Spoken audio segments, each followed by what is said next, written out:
Mortgage law. Title is abstract, and a deed is tangible. A deed transfers this abstract thing called title.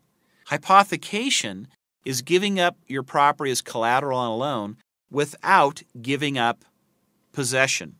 Utah is a lien theory state, and what that means is if there is a foreclosure in Utah and extra monies are generated out of that foreclosure, the owner of the property gets the extra dough.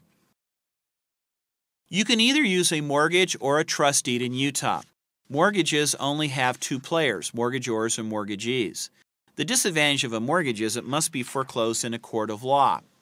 Therefore, it's a judicial foreclosure. Therefore, all banks don't use mortgages. They use something called the trust deed. A trust deed has three players. It has a trustor, who's the borrower, a beneficiary, who's the bank, and a trustee, who holds a concept called bare legal title. It's just a legal nuance. The property still belongs to the owner, the trustor, because Utah, after all, is a lien theory state. The bank merely has a lien on the property that they can force the issue if the payments or some other violation occurs in the trust deed or mortgage document.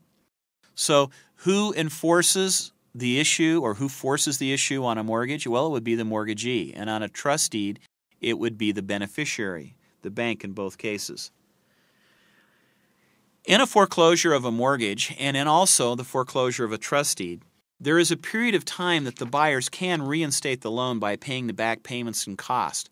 This is called the equitable period of redemption. And on both these, it occurs before the sale. However, in a mortgage sale, there's another period of redemption called the statutory period of redemption. There is no statutory period of redemption on a trust deed.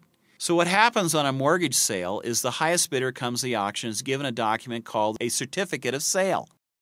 Then they wait before they get their share of deed. But in a trust deed sale, there is no statutory period of redemption, so at the sale, the highest bidder, who pays cash, would receive a trustee's deed. Another way of transferring ownership to a property, but only transferring equitable title and not transferring legal title, is called a contract for deed. In this one, the vendor is the seller and the vendee is the buyer. On a contract for deed, also called a land contract, installment sales contract, or uniform real estate contract, on these documents, the contract itself is both the note and the lien creating document.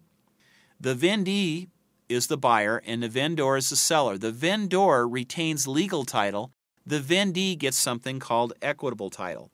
We don't use these a lot because they have to be foreclosed in a court of law. A better document would be the trust deed because you can do administrative foreclosure outside the court of law. And if there's an existing loan on the property, you might use an AITD, an all-inclusive trust deed.